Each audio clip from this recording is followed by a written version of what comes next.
Well, my video editing skills got a tiny bit better recently, so I said I'd throw together a little montage, a little Rocky style montage at the start with the exercises I'm doing now in Convict Conditioning. If you enjoyed the music, it was yours truly playing the Saraband from Bach's G major cello prelude. I was a bit confused about copyright law, so I said that I would just take music written hundreds of years ago, well before copyright, and record it myself.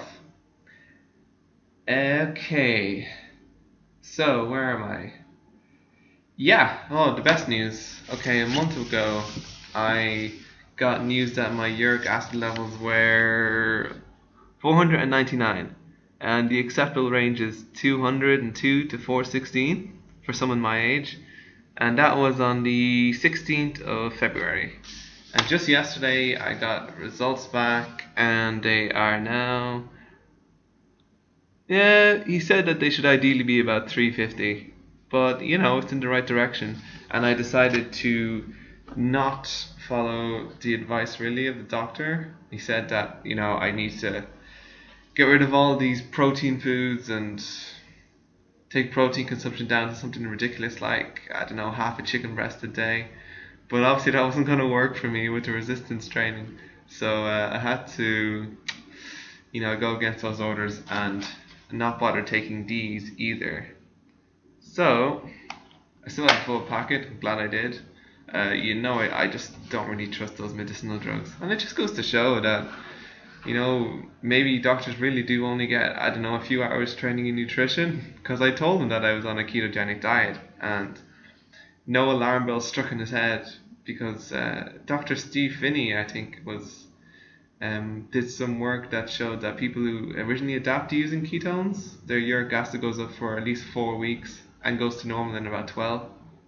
So this should be under control again in 4 more weeks, I'd say. But anyway, it's good now and my knee no longer hurts, so yeah, all is good. Right. Next.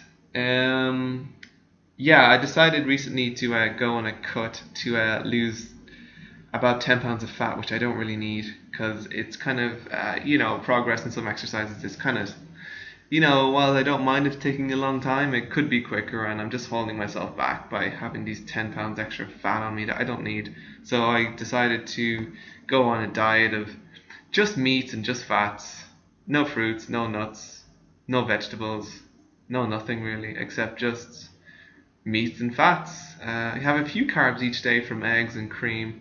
And so far, it's gone really well. All the ketones in my urine are completely gone now.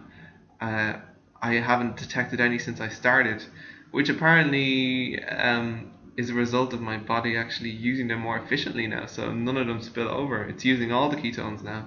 And it does kind of feel that way.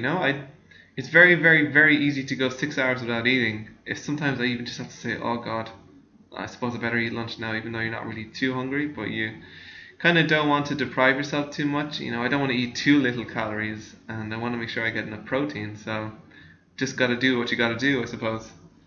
Um, for anybody who thinks that it's really, really unhealthy to, avoid fiber altogether, I don't know. I'll let you know in a couple of weeks when I see what happens. But so far, I haven't died, so it can't be too bad. I suppose from an evolutionary perspective, it makes sense the body could adapt to a diet without carbohydrates, maybe for winter periods, and it could also adapt to a diet high in sugars and carbohydrates, maybe for the summer when there's loads of fruits available. So I think personally the body can adapt to either state. But I think while I'm cutting and trying to keep my strength up, all my own individual research seems to show that it's best to err on the fat side and not the carbohydrate side when you're getting rid of fat and calories and trying to maintain muscle and even build some. So we'll see. I'm taking really accurate measurements with calipers and waist and weight and photographs. So we'll see what happens in 30 days. Um, oh yeah, I didn't mention this before, but a day or two after the last video, I found out that I came in 5th in Scooby's Success Story contest in 2014. So if you go to Scooby's workshop and check out the contest winners, you'll see some photographs of me from last year. And I'm quite happy actually because I was seen to be the only person who was focusing 100% on muscle gains. So it was kind of cool to be flying that flag amongst the five winners, you know. But a huge thanks to Scooby and everybody on the Sweat for Hell website just to you know guide me in the right way there.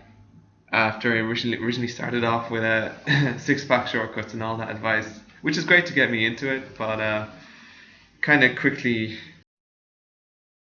enough when you dig into the literature, find out that maybe not everything that Mike Chang says is 100% optimal for health and muscle and everything for people who are trying to fly the classic bodybuilder flag of the early 1900s. So right, exercises. The push-ups and leg raises were cool actually. This is the first time I really built up properly, like I suggest in the book. So I did only 5 reps the first time, then 10 reps and 5 reps in the second set, then 2 sets of 10, and then just in the last workout about 5 days ago, I did 14 push-ups, then I think it was 11 push-ups, and leg raises was 18 leg raises and 14 leg raises. So I think I should do quite well with them in the next month and hopefully be on to step 6 in both of them. Certainly I should make step 6 in leg raises, but push-ups could be tougher. I'm still being really strict with the cadence, the 2-1-2 cadence, even though he says in the FAQ around step 5 you can disregard that. But it's a good measure of progress. Unless I get really frustrated and can't pull out 2 sets of 20 in another month, I'm just going to keep it to 5 second cadence. Then for pull-ups, as you can see, I was doing on step 4, the half pull-ups or underhand pull-ups, so as not to offend any die-hard perfectionists in the vocabulary there. And it's actually really difficult because 5 by 15 is like 75 seconds with grip, and it's really hard. My whole body shakes around the 13 to 14 rep, which is kind of really annoying because you're so close to progression standard, and I really want to work on the full range of motion, which I'm not really doing, except for maybe a set of jackknife pulls after, just to work on that. But I have noticed actually once or twice I did a full negative all the way to the ground and the clicking in my left elbow seems to be gone, so I'm gonna stick with the program and do 2 sets of 15 before I move on. But yeah, they're really hard. Right. So but oh yeah, the hopefully in the next few weeks 10 pounds of fat will melt away and I should, find pull-ups much more manageable.